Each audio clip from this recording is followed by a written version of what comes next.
City पण वाजते. कोण इकडे? Very good. रुपाली. म्हणजे चला आजकाल मुली सिटी वाजवायला लागल्या म्हणजे देश आपला पुढे गेलेला आहे असं समजून घ्यायचं. म्हणजे ज्या सरळ सरळ आहे ज्या नावावरून जनरली ज्या नावावरून तो स्त्री आहे की पुरुष आहे हे ओळखणं सहज शक्य होत असेल त्या नावाला आपण लिंग असं म्हणायचं. ज्या शब्दावरून किंवा ज्या नावावरून आपला तो स्त्री आहे पुरुष आहे की स्त्री नाही आणि पुरुषी नाही हे ज्यावरून ओळखता येत असेल त्याला आपण लिंग असं म्हणायचं. मग लिंगाचे प्रकार पडतात 3. लिंगाचे प्रकार पडतात किती? लिंगाचे 3 प्रकार पडतात. पुल्लिंग, स्त्रीलिंग आणि नपुंसकलिंग. पुल्लिंग, स्त्रीलिंग आणि नपुंसक लिंग. ठीक आहे. माझं त्यातल्या त्यात होतं काय आपल्याला सर्वसाधारणपणे मुलगा दिसला पुल्लिंग, माणूस दिसला की पुल्लिंग, कुत्रा दिसला की पुल्लिंग, बैल दिसला की पुल्लिंग. हे सर्वसाधारणपणे सहज ओळखणं शक्य होतं ते पुल्लिंग आहे की स्त्रीलिंग आहे. परंतु काही अशा बाबी आहेत की ज्या पुल्लिंगही नाहीत आणि स्त्रीलिंगही नाहीत, त्या नपुंसकलिंगी आहेत. मग त्यावेळेला आपल्याला पुढे चालून काय होऊन जातं व्याकरणाच्या दृष्टिकोनातून आपल्या चुका होतात. मग त्या चुका होऊ नये तर चुका होऊ नये यासाठी आपल्याला काय करायचं असतं काही सूत्र आपल्याला लक्षात ठेवायचं. या ठिकाणी जे आहे तर मी काय केलंय लिंग ओळखणे म्हणजे या ठिकाणी काही शब्द दिलेले आहेत. त्यानंतर या ठिकाणी पुल्लिंग लिहिलंय, इथं स्त्रीलिंग लिहिलंय, इथं नपुंसक लिंग लिहिलेलं आहे. आता या ठिकाणी तुम्ही पुल्लिंग पाहिल्यानंतर या ठिकाणी मी इथं लिहिलेला आहे तो. या स्त्रीलिंग पाहिल्यानंतर या ठिकाणी ती आणि नपुंसक लिंग त्याच्या समोर लिहिले मी ते. आता हे काय लिहिलं बघा तो ती ते असं काय लिहिलं का लिहिलं गेलं त्याच्या मागचं कारण असं आहे की समजा डायरेक्ट एखादी व्यक्ती वस्तू पदार्थ तो न जर तो म्हटल्यानंतर जर तो उच्चारल्यानं चांगला वाटत असेल तर समजून घेतो पुल्लिंग. एखादी व्यक्ती स्त्री किंवा पदार्थ ती म्हटल्यानंतर बरोबर आपल्या तोंडाला मुखाला जर चांगलं वाटेल तर समजून घ्यायची स्त्रीलिंग. आणि एखादा पदार्थ व्यक्ती वस्तू पुन्हा ते म्हटल्यानंतर जर उच्चारण सहज चांगलं होत तर समजून घ्यायचं ते नपुंसकलिंग. ते तो पुल्लिंग ते तो पुल्लिंग ती स्त्रीलिंग आणि ते नपुंसकलिंग. हे सूत्रच आहे तो ती आणि ते.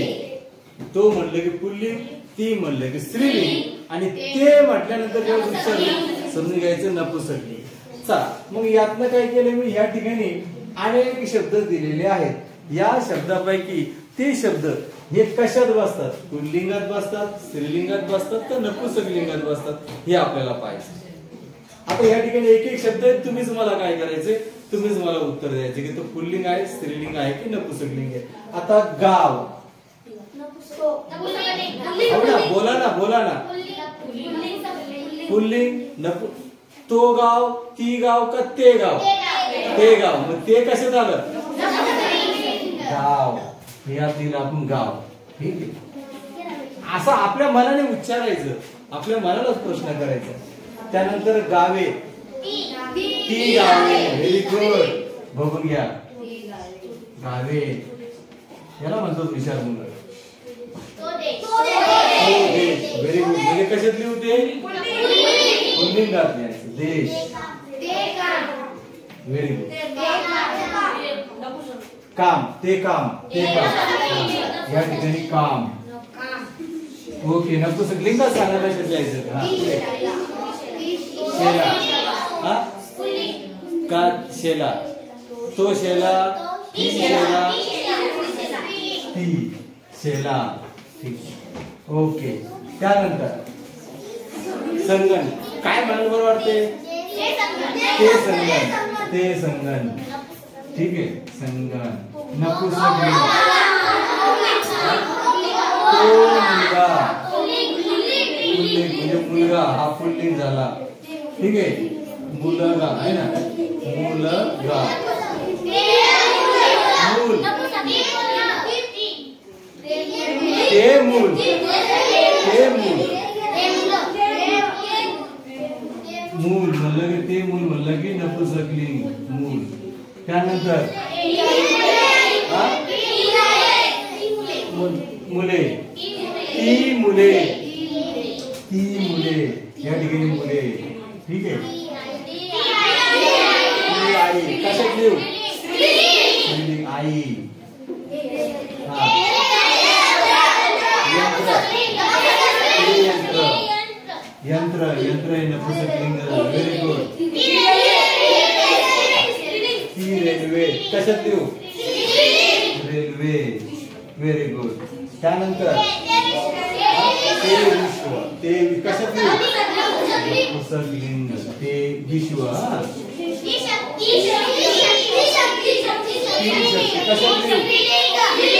शक्ती, शक्ती. ती भूमी, ती भूमी. हा.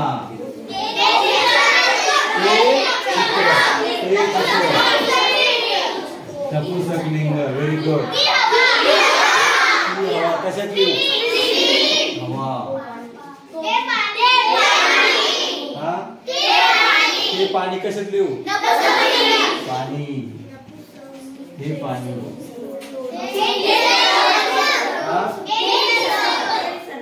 निसर्ग. तो निसर्ग, तो निसर्ग, निसर्ग. ते गीत कशात लिहू? गीत. भाषा कशात लिहू? भाषा. Very good. मग यावरतून तुम्ही छान तुम्हीच उत्तर दिली. पुल्लिंग असेल तर ज्याच्या समोर तो लागला की पुल्लिंग उच्चारताना, ती लागली तर स्त्रीलिंग आणि ते लागलं तर लक्ष येतील सर्वांच्या. या स्वरूपामध्ये पुल्लिंग कोणतं आहे, स्त्रीलिंग कोणतं आहे, नपुंसकलिंग कोणतं आहे हे तुम्हाला, मला असं वाटतं कळालं असेल का नाही कळालं? आता पुल्लिंग असेल तर काय आलं पाहिजे समोर? तो. स्त्रीलिंग असेल तर आणि नपुंसकलिंग असेल तर तो, ती, ते. पुल्लिंग, स्त्रीलिंग, नपुंसकलिंग. थांबायचं मग. ओके.